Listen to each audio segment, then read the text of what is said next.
Pronto, já estamos na nossa segunda parte da nossa aula. Como prometi para vocês, fui buscar ali essa brincadeira, né?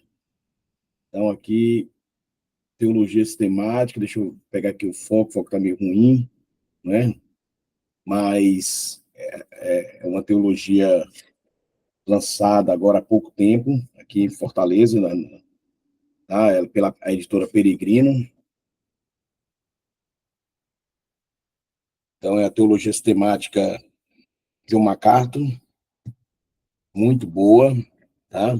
Teologia muito centrada. Dentro de todas as teologias que nós temos, o que eu vi foi a que abre mais a antropologia bíblica, fala bastante, então ele tem assim bastante assunto para que a gente possa cuidar com a igreja, tratar dentro do aconselhamento.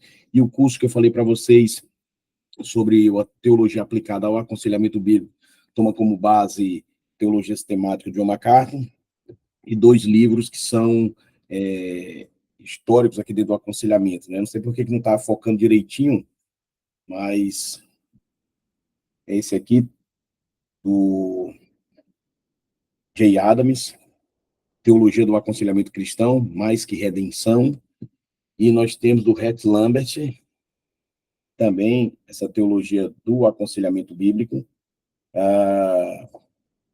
Lambert, ele vem logo depois, né? Ele é fruto de Jay Adams.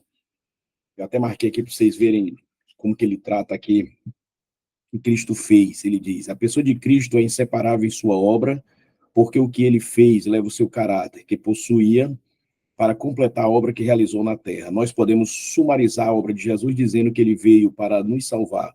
Como foi demonstrado acima, somente Jesus, em sua dupla natureza divina e humana, poderia ter operado esta salvação. Nesta sessão, nós falaremos sobre a salvação que Jesus efetuou em 3 categorias: adquirindo nossa justiça, pagando a penalidade do pecado e ressuscitando da sepultura e ascendendo ao céu. Aqui ele vai trabalhar o que nós chamamos aqui, dentro do aconselhamento bíblico, teologia de Cristo, né? Então, elementos fundamentais para o aconselhamento bíblico. Dito estas coisas, e encorajando vocês a estarem com bons livros e bons materiais para aconselhar, tá bom? Então, deixa eu voltar aqui ao slide. Tá todo mundo aí? Tá todo mundo bem? Tranquilo? Nós paramos aqui olhando um pouco essa nossa pirâmide, né? O que faz o aconselhamento ser bíblico. A maioria das pessoas concorda com a declaração de Jó 5:7. O homem nasce para o enfado como as faíscas das brasas voam para cima. Durante séculos, a humanidade tem buscado explicações e soluções para os problemas complexos, provenientes de vivermos no mundo caído. Meus amados irmãos, é compreensível, né, quando nós olhamos para essa luta assoberbada do homem buscando, de alguma forma, resposta nesse mundo caído, né? O homem, ele vive procurando encontrar meios, né, talvez, ou a gente poderia pensar assim, para explicar os seus problemas, né, e até resolvê-los. E aí a gente começa a ver que o homem criou várias teorias, até interessantes, né? E, frequentemente, essas mesmas teorias são conflitantes. Eu vou citar algumas delas aqui para a gente pensar, né, essa criação filosófica, humanista. O homem é basicamente bom, isso que a gente vai ouvir, e capaz de viver de acordo com o seu potencial. A Bíblia não diz isso, né? Mas as linhas de pensamento, as filosofias, o humanismo, né? Essa secularidade, essa igreja teologizada de forma errada, essa igreja psicologizada, essa igreja mundanizada, ela acha que o homem é bom e ele é capaz de viver de acordo com o seu potencial, né? Outro grupo, né, vai definir essa antropologia, esse homem, ou tentar responder esses problemas de Jó, capítulo 5, verso 7, dizendo que esse homem, ele é vítima, inclusive, da sua própria consciência. E aí, o que faz? Torna esse homem inseguro. E aí, essa insegurança faz com que esse homem seja necessitado de passar por um processo, tá? E esse processo vai ajudar esse homem, talvez, viver na sociedade, ou passar por essa sociedade. Depois a gente pode ver mais uma especulação, dizendo que o homem nada mais é que um animal. E aí esse animal ele é de alto nível, né? E essa teoria vai dizer que esse homem que é um animal, que não passa é menos que um animal, ele é condicionado pelo meio ambiente, né? A ideia de essa necessidade de ser reprogramado continuamente. A gente poderia ver outro aspecto aqui, que o problema básico do homem é a falta de autoestima, né? Ou seja, e talvez até a habilidade de amar a si mesmo. É interessante que pegar esses conceitos à luz das escrituras, eles não batem, né? Eles são aversos, né, à palavra de Deus, porque na realidade a Bíblia não manda a gente amar a nós mesmos. A Bíblia não manda encontrar respostas no meio. A Bíblia não diz que somos um animal, né? A Bíblia diz que somos a imagem e semelhança de Deus. A Bíblia diz que devemos amar a Deus, né, e ao próximo como a nós mesmos. A Bíblia nos coloca sempre, né, numa categoria não primária, não primordial, mas sempre ela está colocando Deus, o outro. São essas evidências que a gente começa a ver que esse desprendimento de mim mesmo, esse desconstrução do orgulho, essa construção da humildade, que não é fácil dentro de um mundo caído, por isso que Jó, capítulo 5, verso 7, diz que o homem nasce para um enfado, é belíssimo esse texto, como as faíscas das brasas voam para cima. Então é impossível que nós não nos deparemos com o enfado, né, com a dor, com o problema, com questões adversas da vida. Pensando sobre isso, o próximo slide diz, dependendo da Bíblia, é mesmo necessário voltarmos para as teorias e técnicas humanas de aconselhamento a fim de solucionarmos os problemas da vida? Não seria possível alcançarmos entendimento e vitória pela aplicação das verdades bíblicas? Então, assim, meus amados irmãos, a Bíblia, ela afirma, ela é categórica nisso, que as verdades nela contidas são plenamente suficientes no que diz respeito a capacitar alguém, esse alguém, eu, você, o aconselhado, para viver de modo agradável a Deus, né? Lá na segunda de Pedro, capítulo 1, versos 3 e 4, trabalha bastante isso. As escrituras, ela vai de alguma forma prover orientação, e o que é importante, todos os princípios, prestem bastante atenção que isso é muito relevante porque a gente está conversando aqui. Talvez a gente se precipite e fale assim, a Bíblia tem respostas para tudo. Se precipite em qual sentido? Na configuração dessa frase. A Bíblia tem respostas para tudo. E aí, de repente, a gente tenta buscar uma resposta que a Bíblia não tem ali, ou a gente não consegue encontrar, ou não percebe. A forma correta de nós falarmos isso é que ela tem todos os princípios necessários para entendermos os nossos processos mentais, né? Ou seja, essa nossa mente, esse nosso corpo, entendermos assim, e não só entendermos esses processos, mas analisarmos, né, as nossas próprias respostas emocionais. E o que é importante com tudo isso, nós precisamos exercer controle sobre o nosso comportamento. Então, as escrituras, ela vai, de fato, nos nortear, ela vai nos orientar em todos os princípios necessários para entendermos os nossos processos mentais, analisarmos as nossas respostas emocionais e exercermos controle sobre o nosso comportamento. Então, aqui nós temos mente e alma, nós temos esse homem, esse ser imaterial, esse homem completo em si, que a Bíblia chama de emoção, sentimentos, coração, mente, sendo governado pelos princípios bíblicos. Ao mesmo tempo que ele exerce aqui uma resposta sobre os nossos comportamentos. Nós não podemos ter um comportamento adverso do que a Escritura mostra. Por isso que tem um texto, né, que me chama muito a atenção, que não tem como a gente não falar de comportamento, não tratar de comportamento, sem ter sem ter a luz da Escritura nos direcionando. Jeremias capítulo 17, se os irmãos puderem abrir aí, sou grato.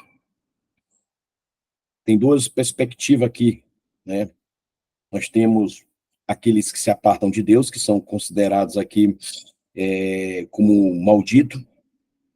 Jeremias 17:5 diz assim: assim diz o Senhor, maldito o homem que confia no homem, faz da carne mortal o seu braço e aparta o seu coração do Senhor. É interessante isso, queridos. Qual é a consequência de nos apartarmos, né, do Senhor? Ou seja, nosso coração está distante de Deus. Verso 6 diz: porque será como arbusto solitário no deserto. Grifem aí. E não verá quando vier o bem. Antes, morará nos lugares secos do deserto, na terra salgada e inabitável. Então, aqui nós temos um conceito bem interessante. Nós temos alguém que é considerado maldito, né? Ele aparta o seu coração do Senhor e, por estar longe de Deus, ele é considerado um arbusto solitário. Agora, o que é interessante, queridos, é que essa pessoa, ela não consegue enxergar quando vem o bem. Você já tratou com alguém, você já conduziu alguém, você já discipulou alguém, você já aconselhou alguém que está cego para as coisas que estão acontecendo, as coisas estão à sua volta, as coisas estão melhorando, as coisas estão até o vento está a seu favor, mas essa pessoa não enxerga as coisas boas. Ela não consegue desfrutar da graça. Isso é o que o texto está dizendo. Não verá quando vier o bem. O coração está distante do Senhor. Onde está o teu tesouro, aí estará o teu, né? Onde está o teu coração, aí estará o teu tesouro. Esse homem que Mateus capítulo 6 trata tanto. Agora, prestem bastante atenção no oposto, no verso 7. Bendito o homem que confia no Senhor e cuja esperança é o Senhor, que é o oposto totalmente. Porque ele é como a árvore plantada junto às águas, que estende as suas raízes para o ribeiro e não receia quando vem o calor. Então vamos lá, esse homem, ele é considerado bem-aventurado, né? Porque a esperança dele está no Senhor. Que tem um detalhe aqui, diz que ele é como uma árvore plantada junto às águas, diz que ele estende suas raízes para o ribeiro. E aqui vem uma coisa muito interessante, e não receia quando vem o calor. Aí eu quero que você grife aí, não receia quando vem o calor. Aqui são as circunstâncias. É o que a gente acabou de ver na descrição de dependermos da Bíblia. Né? Quando eu entendo esses princípios, que a Bíblia, ela provê orientação e todos os princípios necessários para entendermos os nossos processos mentais, analisarmos as nossas respostas emocionais e exercermos controle sobre o nosso comportamento. A Bíblia também ensina isso. A Bíblia está dizendo que nós somos como uma árvore plantada nas águas, junto às águas, que nossas raízes se estendem para o ribeiro, e dependendo das circunstâncias, nós não dependemos das circunstâncias, que é o que diz aqui, e não receia quando vem o calor, ou seja, independente do calor, a nossa resposta continua sendo o quê, queridos? O que diz o texto? Mas a sua folha fica verde, e no ano da sequidão não se perturba, nem deixa de dar fruto. O calor não modifica o nosso comportamento. O calor aqui são as circunstâncias, diferente do homem que é considerado maldito, porque aparta seu coração de Deus. Ele não vê quando vem o bem. Nós estamos vivendo uma vida que, mesmo com circunstâncias adversas sobre nós, não muda o nosso comportamento. Continuamos glorificando a Deus, continuamos frutificando, continuamos dando folhas verdes. Essa é a ideia. E aí vem enganoso, no verso 9, é o coração mais do que todas as coisas. Desesperadamente corrupto. Quem o conhecerá? Então, enganoso, meus amados irmãos, esse coração deliberado aqui é exatamente é, a ideia aqui de corrupto no hebraico, a ideia de incurável. Então, esse coração não pode ser tratado por mim, não pode ser tratado pelo homem, né? Ele tem que ser tratado por Deus. Esse é o grande desafio, esse é o grande sentido de olhar para as Escrituras e compreendermos o que nós temos diante de nós. Então, quando a gente trata do coração, quando a gente trata esse texto, né, e a gente começa a olhar, e aí a gente começa a tratar, e a gente começa aqui a caminhar com o texto, a gente precisa pedir ao Senhor graça para nos orientar e compreendermos aqui. Não esqueça, né, que o texto vai colocar esse homem longe de Deus e coloca o outro homem a favor de Deus. Não esqueça que nosso coração revela quem nós somos, né? Nossa fala, nossas atitudes, porque onde está o teu tesouro, né, o que o texto diz, aí estará também o teu coração. O que que nós valorizamos, o que que nós temos como valores, né? Então aqui, quando a gente olha para as escrituras, as promessas e a autoridade de Deus, né, que estão na sua palavra, meus amados irmãos, ela é a base que nós temos de uma vida abundante. Não esqueçam disso, as escrituras contêm o que a gente chama das soluções para os problemas de atitude, relacionamento, comunicação, conduta, comportamento. Lembra que nós tratamos de 2 Timóteo 3, 16 e 17, né, que toda palavra, né, toda escritura divinamente inspirada e proveitosa, né, eu até tenho um slide aqui para vocês, toda escritura é divinamente inspirada e proveitosa para ensino, para repreender, para corrigir, para instruir na justiça. Esse texto ele deve ser utilizado, queridos, continuamente por nós conselheiros, né, ou seja, para o ensino. O que está implícito aqui nessa passagem sobre o ensino? É a atividade que nós já aprendemos de comunicar conhecimento acerca da revelação de Deus em Cristo. Então, quando eu estou ensinando as Escrituras, eu estou trazendo conhecimento acerca de Deus em Cristo Jesus. Quando eu estou repreendendo pela Escritura, aqui é preciso que eu e vocês, como conselheiros, venhamos fazer advertências baseadas na palavra. Aqui nós vamos corrigir os erros de doutrina, os erros de conduta. Aqui esses erros eles devem ser refutados, né, no espírito de amor, de brandura, de gratidão. Depois a gente olha também aqui, a gente vai ver que a escritura também é para corrigir, né? Essa ideia de correção, essa ideia é muito interessante, porque na palavra anterior, repreender, ou seja, se repreensão, isso é muito interessante, ela enfatiza o aspecto negativo da obra pastoral, muitas pessoas compreendem, né? Esse é o aspecto negativo, a repreensão. A correção, ela já enfatiza o lado positivo. Isso é muito bom, porque o pecador ele deve ser não só, queridos, advertido a abandonar a vereda errada, que é o caminho, mas deve ser também guiado na vereda certa ou reta. Então, nós ensinamos por base na palavra, a obra de Deus em Cristo Jesus, nós repreendemos, tratando esse erro, e ao mesmo tempo nós vamos fazer com que esse irmão que foi repreendido, que estava no caminho errado, seja corrigido para voltar para o caminho certo. E o que é interessante é que ele diz que tudo isso é para instruir em justiça, né? Ou para a preparação na justiça, dependendo da sua versão. Então, a ideia é que o mestre, né, ele deve preparar o seu povo. Lá em Efésios capítulo 4, nós vamos ver isso claramente. Então, cada cristão, ou seja, cada irmão de nossa igreja, e nós também, né, necessitamos ser disciplinados de alguma forma. E esse disciplinado, que não quer dizer uma disciplina, né, mas imagine quando nós estamos sendo disciplinados a corrigir as nossas emoções, nosso comportamento, nossas atitudes. Essa disciplina ela tem um objetivo de que nós venhamos prosperar, né? Não financeiramente, mas venhamos prosperar na esfera onde há uma vontade santa e divina de Deus. E isso vai ser a normativa, por isso instruir na justiça, essa normativa que ela passa, o que a gente poderia pensar aqui sobre santificação progressiva.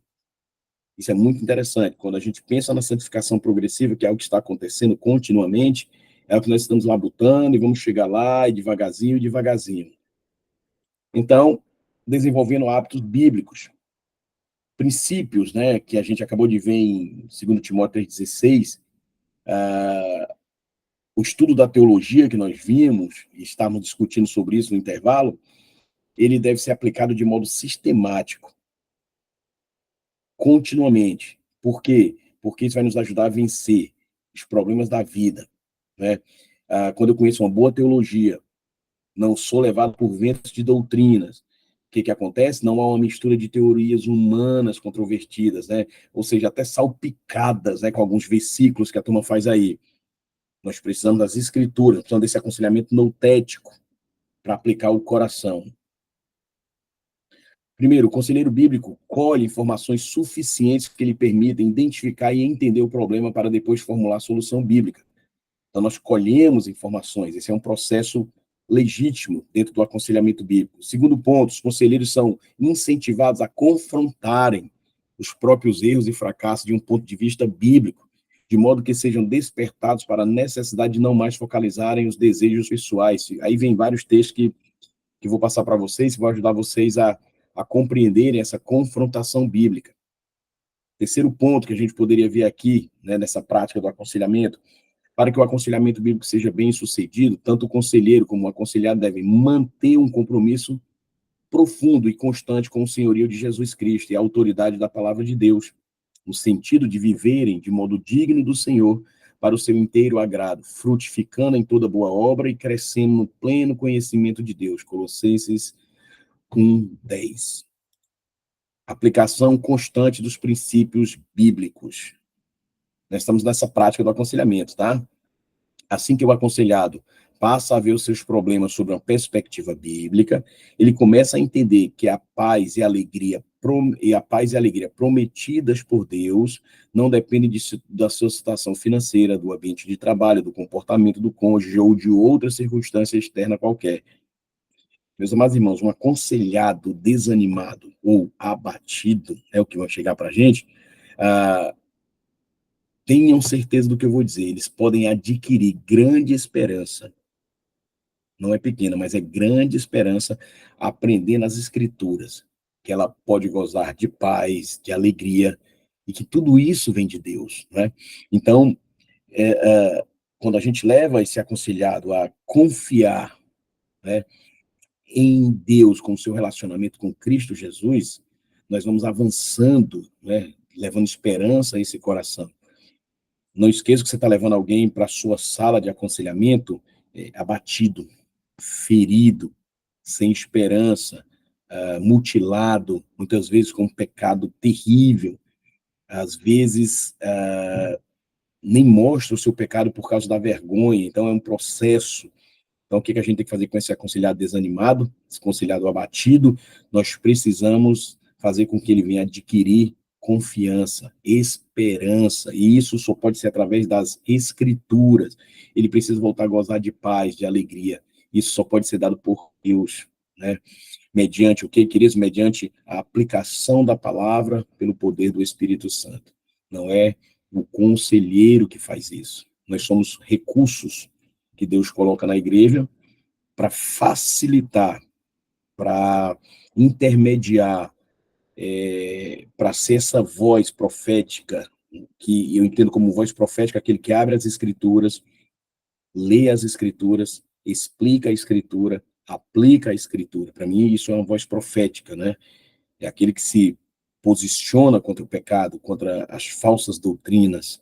Esse é o nosso papel como conselheiro, aquele que está disposto a ajudar a vida. Segunda parte, pressuposições do aconselhamento bíblico.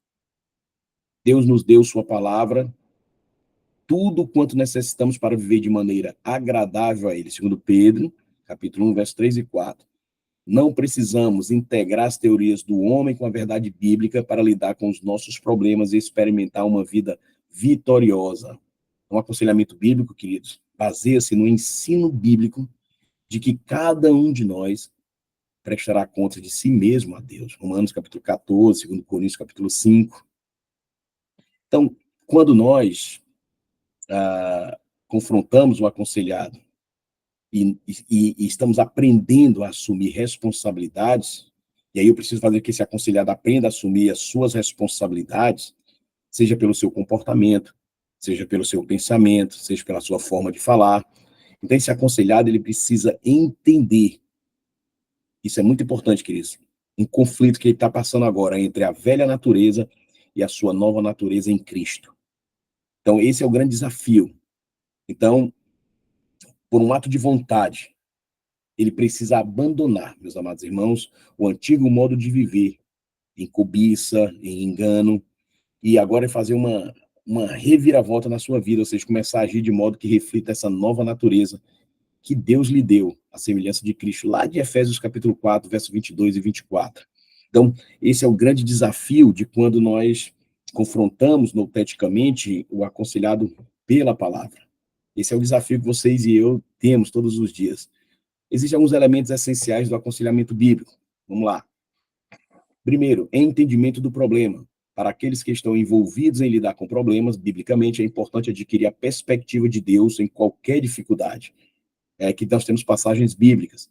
Você precisa estabelecer o hábito de olhar honestamente para si mesmo à luz da palavra de Deus.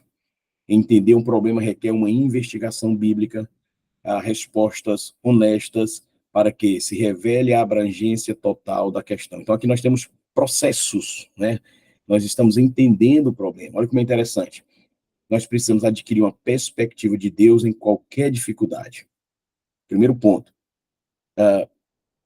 Como Deus vê? Deus diz sobre isso. Agora, você precisa estabelecer o hábito de olhar honestamente para si mesmo à luz da palavra de Deus. Ok, isso, e eu, e o meu aconselhado, como que ele vê esse problema? Terceiro ponto, entender um problema requer uma investigação bíblica, ou seja, prescrutar as escrituras. Eu pego esse problema e olho à luz das escrituras, quais são os princípios bíblicos sobre esse problema, o que a Bíblia diz sobre isso. E aí a gente vai gerar respostas honestas.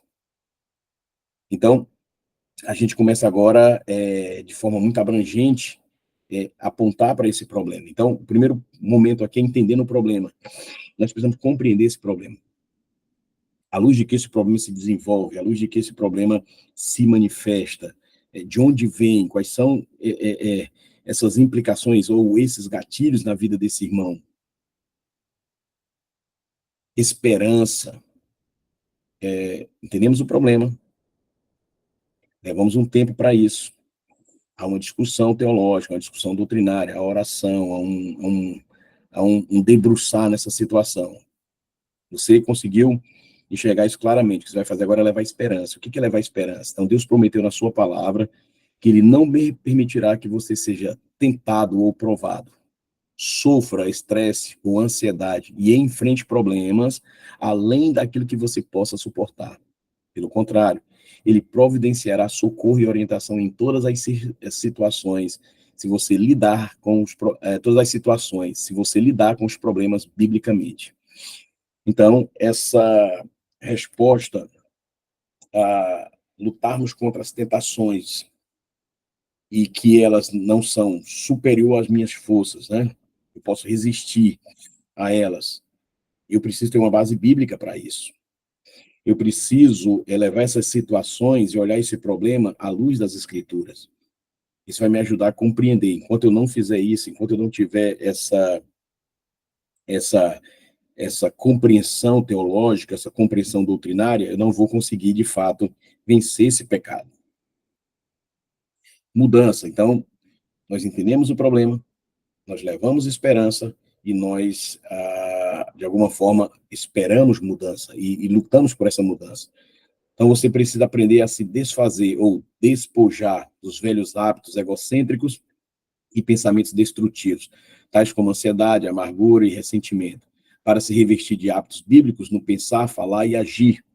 Então, aqui a gente está montando um processo de aconselhamento. E vem a prática.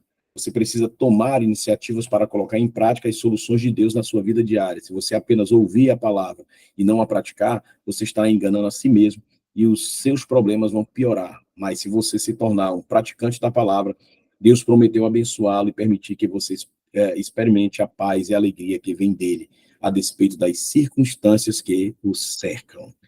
Olha que coisa maravilhosa, queridos, né? Deixa eu ver aqui o rostinho de vocês aqui, como é que vocês estão. Então, nós temos aí alguns princípios, alguns processos de aconselhamento, algumas, como é que eu posso dizer aqui, queridos? Deixa eu tentar usar uma palavra aqui que possa nos nortear, que nós temos ferramentas, né, que vão nos auxiliando no conhecimento do aconselhado. A gente entender, talvez o princípio mais difícil é tentar identificar o problema, é conhecer esse problema. Não esqueça que nós estamos falando de alguém que está ferido, alguém que emocionalmente está abatido, cometeu pecado, e provavelmente é a primeira vez que ele vai abrir seu coração, ela vai abrir seu coração com alguém, e é com você. Não é normal a gente ouvir na igreja alguém colocar no flanelógrafo, no grupo do WhatsApp, alguém gritando, eu quero aconselhamento, quem pode me aconselhar? Eu amo ser aconselhado, eu amo abrir meu coração, eu amo falar da minha vida particular para estranhos, né? A gente não vai ouvir isso. Então, entendam que existe uma barreira ainda dentro da igreja no aconselhamento, porque as pessoas elas têm medo de se expor, né? Talvez por traumas anteriores, talvez por decepções anteriores, talvez por não conseguir encontrar, né, no seu conselheiro um porto seguro. Pois não, Marcos, pode falar, querido. Na verdade, eu acho que eu vou repetir, né, o que o senhor está falando. Sem problema. Mas a questão da falta de confiança nas pessoas, não conseguir identificar uma pessoa que inspire confiança a ponto de compartilhar questões tão profundas e tão particulares que têm origem, né, que derivam do pecado. E aí recai sobre nós, eu acredito, a responsabilidade de passarmos essa confiança e sermos obreiros aprovados que manuseiam bem a palavra do Senhor para Isso, aconselhar. Eu acho que a gente peca nesse sentido. Nós não conseguimos aconselhar devidamente, nós não temos este preparo bíblico. E assim, que tamanha responsabilidade, né, mestre? Que tamanha rapaz, responsabilidade que é, recai sobre nós como servos, né? Eu até lembro de uma obra do Gary Collins, o Aconselhando Uns aos Outros pelo Aconselhamento, alguma coisa assim, não lembro agora, já li faz tempo. Embora ele tenha uma abordagem diferente da que a gente tem isso, aprendido no curso, isso. mas uma coisa ele fala e eu concordo, que é responsabilidade de todo crente saber aconselhar. E muitas das vezes a gente não valoriza essa disciplina tão importante e não buscamos os dispositivos necessários para tratar dessas questões que, que batem a nossa porta em todo o tempo. Então a gente precisa realmente ser pessoas que precisamos nos tornar pessoas que inspirem confiança naqueles que carecem de aconselhamento, assim como nós, em algum momento, provavelmente já precisamos ou vamos precisar novamente Vamos. de aconselhamento. E é interessante isso, Marcos, que nós, como conselheiros, precisamos de um corpo de conselheiros, amigos, que possam nos ajudar, porque vai ter momentos que nós estamos tão atribulados, tão cheios, que nós precisamos de alguém para nos orientar, para nos dar graça, para chorar conosco, para orar com a gente, para dizer assim, você está errado, não faça isso. Então, esse é um senso de humildade no conselheiro, né? Onde a gente precisa aprender a desenvolver, a gente precisa criar essa habilidade. E o que você está falando é pura verdade. A gente precisa resgatar essa confiança na igreja. A gente precisa, exatamente assim como os pastores têm um pastoreio de pastores, isso mesmo, Michel. A gente precisa ter esse corpo de conselheiros, né? Uns tratando do outro. Então, graças a Deus que Deus tem nos dado amigos distribuídos aí por esse Brasilzão, que a gente recorre a um irmão para abrir o coração, para falar um pouco, porque recebemos essa demanda no aconselhamento e saímos cansados, queridos, saímos muito cansados, muitas vezes, porque essa empatia de se colocar no lugar do outro, de chorar com o outro, de sorrir com o outro, de sofrer com o outro, assim como Jesus se fez homem, exatamente nesse processo com o pecado, não que ele tenha pecado, mas lutando contra o pecado no mundo, assim somos nós, né? Dentro desse conceito, dentro dessa visão, dando essa continuidade, como Paulo disse, que ele continua os sofrimentos de Cristo, e ele não está dizendo que a obra, ou seja, a humilhação de Cristo ali, até a sua morte sacrificial, ficou alguma imperfeição, ficou algum defeito. O que ele está dizendo é que nós, quanto cristãos, que estamos em Cristo Jesus e Cristo habitando em nós, precisamos continuar essa obra do sofrimento de Cristo por amor à igreja. Então, isso me chama muita atenção, porque Paulo escrevendo aos Filipenses, preso, queridos, isso é algo que nos humilha. Então, Paulo está preso. Agora, imaginem, eu queria que vocês pensassem comigo, permitam-me puxar agora para vocês pensarem aqui. Imaginem-se presos. E a única coisa que vocês têm agora, quanto presos, dois amigos, dois bons conselheiros, dois bons teólogos, dois bons pastores, dois bons irmãos, Epafrodito e Timóteo. Aí você entende que esses dois que estão lhe trazendo consolo, alegria, paz, amor, instrução, é melhor estar na igreja. E Paulo os envia de volta à igreja por amor à igreja. Então, aquilo que me traz alegria, eu abro mão para que a igreja esteja bem. Então, a nossa obra, espelhando Cristo Jesus, é isso. E muitas vezes, como conselheiros, como pastores, como líderes, nós vamos abrir mão de situações, de pessoas, de coisas que nos traz satisfação, que nos traz paz, que nos conforta, que nos dá alegria em amor à igreja. Então, quando a gente completa esse sofrimento de Cristo, é exatamente isso. É quando a minha satisfação ela está abaixo do corpo. Então, queridos, ser conselheiro não é fácil, né? É muito melhor, entenda bem o que eu vou dizer agora. Se você quer ser visto, seja um excelente pregador. Você está lá todo domingo, lá pregando, todo mundo está lhe vendo. Quando você é conselheiro, só quem sabe é quem está com você, pessoa a pessoa. É um ministério particular. É um ministério de casa em casa. É um ministério de gabinete pastoral. Pregação maravilhosa. É um ministério público. Todo mundo está lhe vendo. Todo mundo vai dizer, muito bom, pastor. Você prega muito bem. O que seria da nossa igreja sem você? Olha aí, você já fica todo, né? Agora, o outro lado. Você faz 2, 3, 4 aconselhamentos por semana, está visitando, está sofrendo, está saindo da sua casa de madrugada, ninguém sabe, a não ser a pessoa que está lá em sofrimento, você está indo resolver problema de cônjuge, você está resolvendo problema de... Enfim, queridos, continuamente, você não aparece. Então, esse é um ministério particular, esse é um ministério que ele está ali guardadinho, né? E serve ao reino de uma forma grandiosa. Por isso que nós precisamos compreender que não tem nada a ver conosco, não é por nós. Essa obra não é nossa, é de Cristo. E quando eu penso assim, aí esse despojar, esse se revestir do novo homem, de Efésios 4, 22 e 24, essa nova vida, essa nova labuta. Então, é muito mais do que só pensarmos em sermos conselheiros reconhecidos gradualmente por bons cursos. Isso é maravilhoso, o que nós estamos fazendo aqui é muito bom. O momento que eu tiro para compartilhar com vocês um pouco desse conhecimento, eu aprendo mais ainda, eu vou crescendo mais ainda, e aí a gente vai lembrando de como a gente pode aplicar isso no ministério, como que a gente pode melhorar aquele aconselhamento que nós falhamos, que não foi tão bom, falta de atenção que nós demos, ou foi rápido demais, ou nós marcamos 2 aconselhamentos um em cima do outro.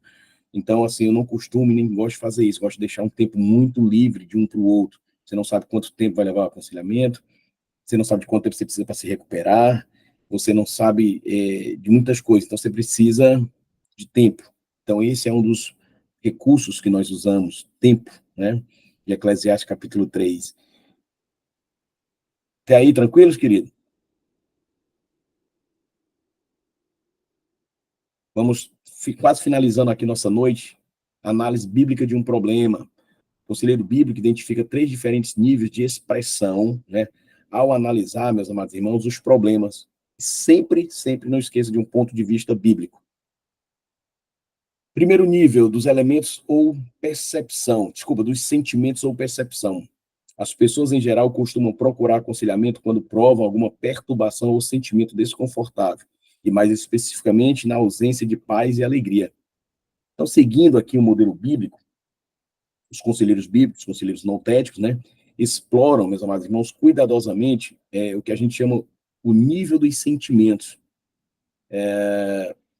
E explorar esse nível de sentimento, a gente precisa tentar, não, mas a gente precisa definir a natureza desse problema. O que, quando, onde, e como que caracteriza esse problema. Ou seja, a gente precisa dar essa mergulhada. Aí a gente tem textos bíblicos que nos ajudam a pensar sobre isso, a prescrutar esse problema. Então, nós precisamos ver níveis dos sentimentos, nós precisamos ver essa percepção, a gente precisa ver como que esse corpo responde, a gente precisa fazer boas perguntas, né? Essa é uma coisa que a gente vem construindo continuamente. Outro nível é o nível da ação. Os conselheiros bíblicos procuram ajudar os aconselhados na identificação de pensamentos, palavras e ações específicos que transgridem mandamentos bíblicos. Uma pessoa concentrada em si mesma tende a permitir que os sentimentos determinem o seu comportamento, independente do efeito resultante que atingirá outros. A gente viu isso lá em Jeremias 17, né? Então, assim, queridos, viver orientado pelos próprios sentimentos, né? E vai ser inevitável, mas conduz de uma forma, inevitavelmente, à prática do erro. Talvez resultando em maiores problemas, de princípios bíblicos, enfim. Mas a gente precisa, do nosso ensino, como Romanos 15, 4, né? Nós precisamos ver vários exemplos de comportamentos, inclusive egocêntricos, né? Que estão sempre registrados ali nas escrituras, desde Gênesis 3, por exemplo, né? A gente vai ver isso. Então, quando a gente vê esse nível de ação, a gente vê esse problema, a gente precisa compreender. O que é interessante é que esse nível de ação me leva a um aspecto muito mais profundo, nível do coração. As escrituras dizem que a ira, a amargura, os ressentimentos e tudo quanto contamina o homem provém da onde? Do coração. Marcos capítulo 15, versos 18 e 20. A reação pessoal diante de um problema reflete a condição do coração daquela pessoa. Marcos 7.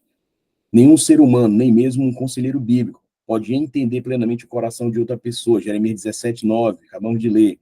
Mas Deus examina profundamente cada coração. 1 Samuel 16 e Jeremias 17, 10.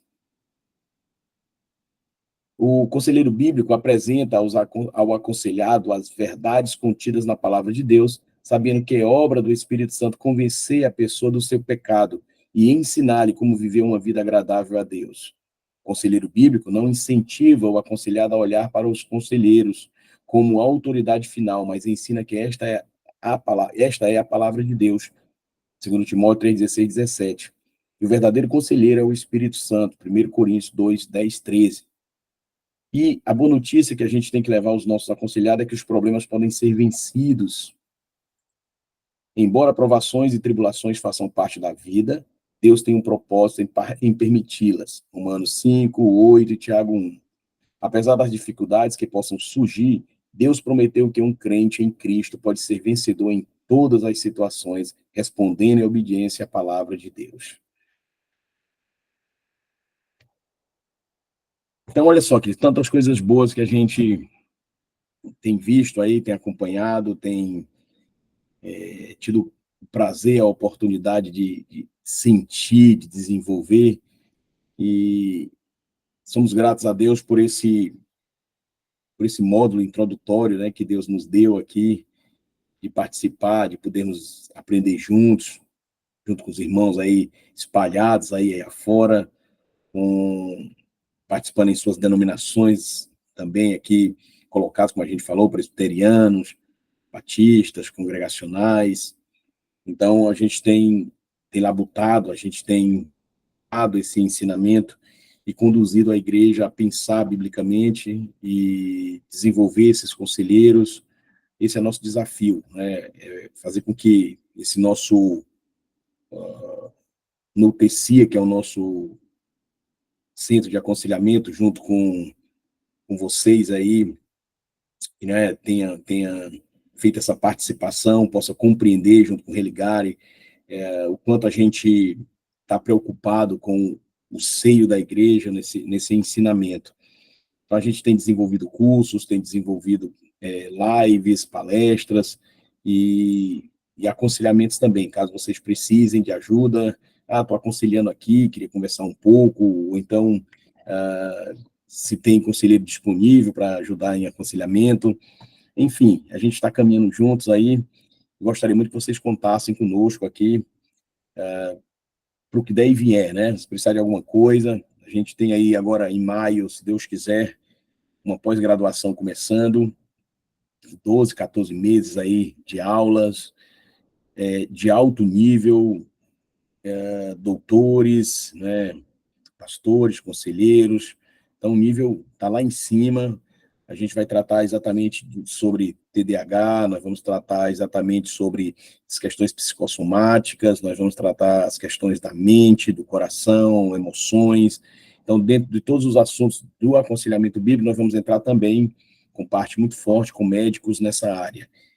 E a gente quer mostrar a luz da Bíblia, as orientações e todas as implicações bíblicas e que a gente entende como princípios, né, norteadores para o aconselhamento bíblico, onde a gente trata não só emoções, mas a gente também corrige os comportamentos à luz do tratamento do coração.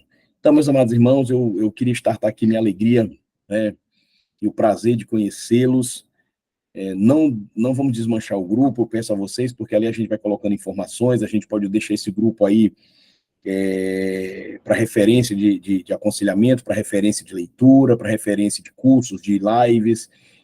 Se você puder permanecer no grupo, eu agradeço vocês. Não saiam, né? A não ser que você não goste de tanto de ficar em grupo. Ah, vou sair, pastor, não gosto de tanto grupo, porque aí talvez você precise de um aconselhamento para grupo, né? Vocês querem falar alguma coisa, queridos? Pastor, peço licença aos irmãos aí. Eu queria tecer algumas palavras. Claro. Pedir para o pastor, né? Essa aula provavelmente o pastor também deve botar no grupo depois, né? Isso. E agradecer ao senhor, pastor, e esses momentos, né? Esses dias aí que foram dedicados aí a gente, né? A preparação aí das aulas,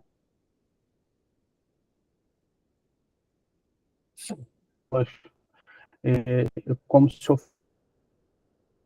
ao aconselhar, tem muito mais ser pela contribuição de todos aí que estiveram aí, né? Dando os seus pareceres, as suas visões, né? Bíblicas todas, e agradecer esse momento, foi muito importante. A gente aprendemos muitas dicas, né, de como a gente deve iniciar, né, um aconselhamento. A gente tem que se aprofundar mais ainda, com certeza. E dizer que hoje, com essa conclusão, eu entendo que a gente precisa muito se aprofundar, né, na palavra. Na verdade, isso tem sido falado durante todas as aulas. E a gente precisa estudar muito mais ainda, mais afinco a Bíblia, a palavra do Senhor, se dedicar, né? Eu acho que é o grande mote, né? Acho que é o tema central, é a gente tomar, né, mais conhecimento da palavra de Deus. Agradecer, pastor, por esse momento dedicado, e dizer para o pastor o seguinte, e aos irmãos, talvez, se algum dos senhores e senhoras aí vai participar da pós, dizer, pastor, que, assim, desde o início eu tinha muito interesse, né? Mas eu estou também terminando não, né? Tô na metade, eu acho, chegando na metade de uma pós, que inclusive fala sobre mediação de conflitos.